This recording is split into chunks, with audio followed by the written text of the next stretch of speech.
Let's see.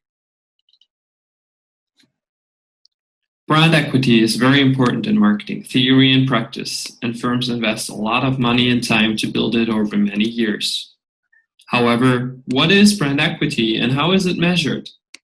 In general, there are two broad measurement approaches, based on what consumers think and feel about the brand, and based on choice or share in the marketplace. The first measure is called consumer-based brand equity. Typically, companies and academics use large-scale consumer surveys to measure perceptions of brands. Sales-based measures of brand equity are that part of a brand's sales or market share which really is due to the brand and not due to attributes such as flavors or marketing, such as promotions or advertising. Despite the importance of brand equity, no empirical study to date has systematically investigated the link between consumer-based brand equity and sales-based brand equity. The goal in this paper is to fill that gap by addressing the following research questions. First, what is the overall association between consumer-based and sales-based brand equity?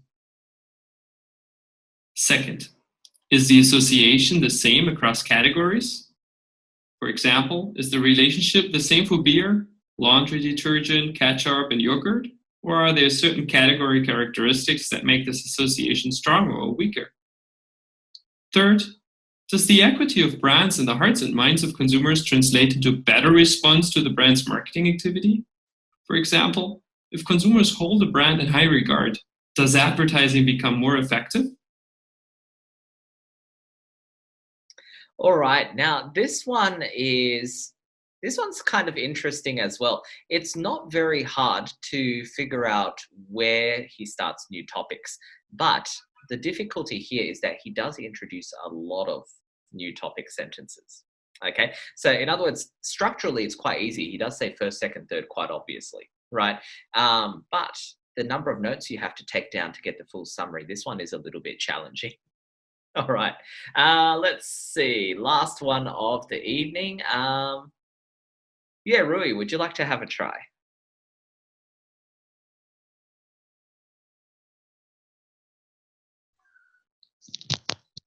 Okay. But I was good evening and was not very clearly. My notes Yeah. was not like make sense. Just some words I pick up from. That's okay. That's okay. How about this? Why don't I tell you the structure in advance, and then we'll look at your notes and see how many of these you managed to fill. Okay. Okay. So there were two types of brand equity, right? Right. And then we have type 1 and type 2, right? Yes. And then we have 3 questions we want to ask, right? 1, 2, 3. Okay. So this was approximately the structural layout, the organization of this particular piece. Yes. Right. And then we'll look at your keywords, what you took down, and we'll see how many you managed to get. There's 2. First is consumer. Yes. And the second is the sales-based.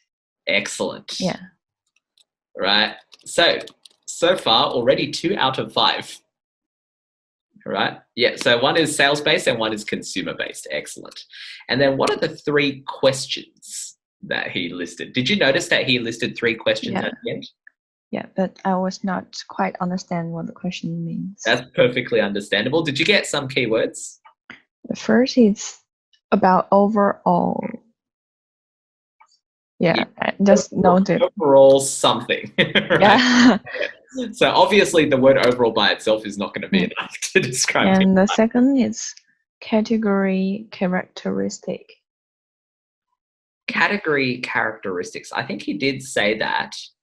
But although that wasn't the main keyword that you needed. Okay. That's okay. And did you get the third one? No. That's all right. How about this? Well, we can just replay it from that particular point. Okay, so. And equity. The goal in this paper is to fill that gap by addressing the following research questions. Okay, so this is the part where he's going to give the following questions. right? Let's listen to them one at a time. Number one. First, what is the overall association between consumer-based and sales-based brand equity? So, if I want to do a direct quote, it would be, what is the overall association between consumer-based and sales-based brand equity? Now, this is very complicated technical talk. What does this mean? It just basically means, what's the relationship, right, between 1 and 2?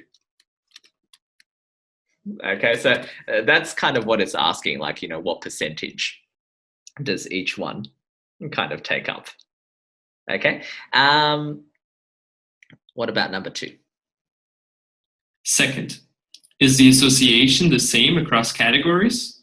Okay, so is the association the same across categories? Now, what's a good translation of this? An easy version, right? Is the relationship the same for all brands?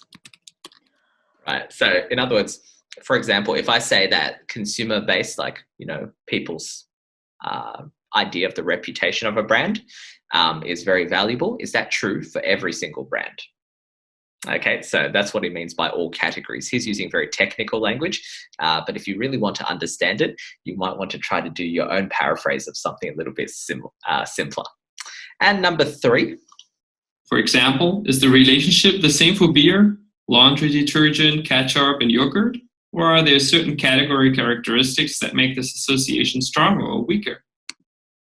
Third, does the equity of brands in the hearts and minds of consumers translate into better response to the brand's marketing activity?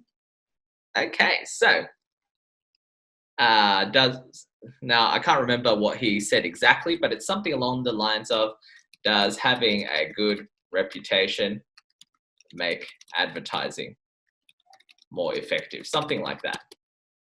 Okay, and those are the 3 main questions that were being asked. Yeah, can everybody follow my logic there? Right, so you can see that this one is perhaps a little bit tougher, at least in terms of the note taking, because he does cover a lot of points quite quickly. This often happens when the speaker gives a list. Although the good thing is, whenever they do this, they will almost always say, like, firstly, secondly, thirdly, just to make the points nice and obvious. All right, cool. So there you have it.